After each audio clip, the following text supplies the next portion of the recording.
'twas the time of the preacher. I used to be such a nice guy. Well, for a man that don't go healed, you run your mouth kind of reckless, don't you? It's a little too early for being that loud. Hey, too late. What an incredible Cinderella story. This unknown comes out of nowhere. I guess I'm the only one that remains unaffiliated. Welcome to the 4-1 Podcast, where for 4 minutes, we talk about one topic. Today I want to talk to you about crying. Have you ever cried before? I mean, like really cried, like not just a little tear here, but I'm talking like the big boo-hooing, snot drizzling, can't breathe, just can't catch your breath, crying. Of course you have.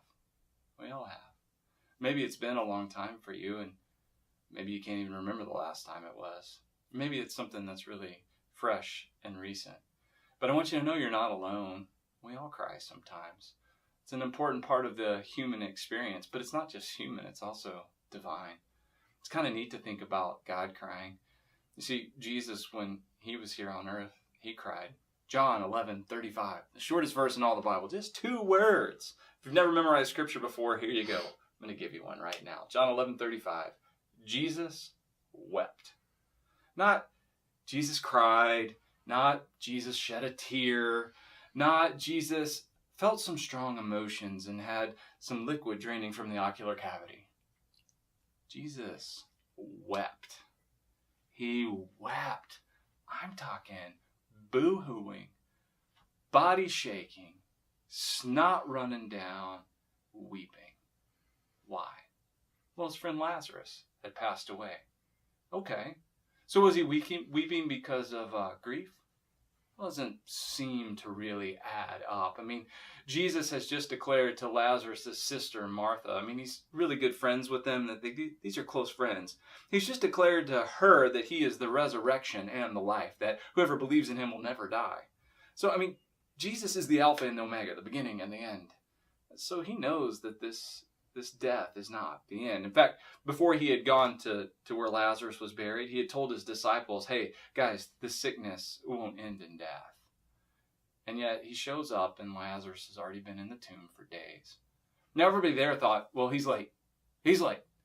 Maybe you felt that way about God before. He's late. He didn't show up on time. Where were you in this one, God? Sometimes that's one of the reasons why we weep. We feel alone.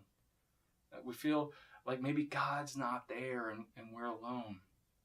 But Jesus isn't late, and he wasn't late then.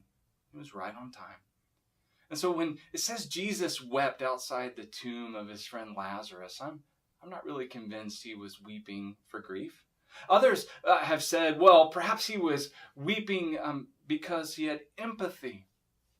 You know, he's really close to Mary and Martha, Lazarus' sisters. They're close personal friends, and they're grieving and they're mourning and they're weeping, and maybe he wept with them because of empathy.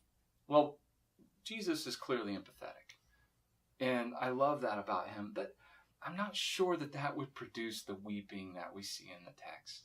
You see, he already knew what he was going to do.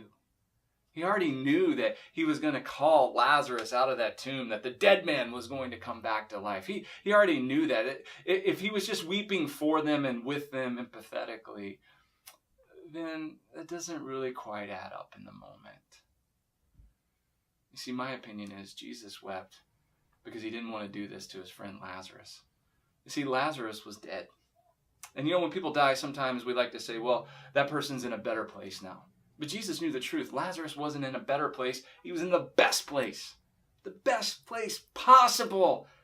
And now here's Jesus outside that tomb, about to call him out of that place and back into this. And he wept.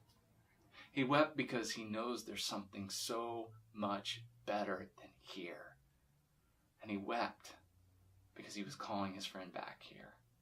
Sometimes when we grieve, we wish our friends, our family could come back, but they're not in a better place. They're in the best place. And so in our grief, it may be short-term and temporary, but God's got a different perspective. And it's so good and it's so powerful. So the next time you think about eternity, maybe you'll remember why Jesus wept. And because of that, you'll be more eager to pray for one.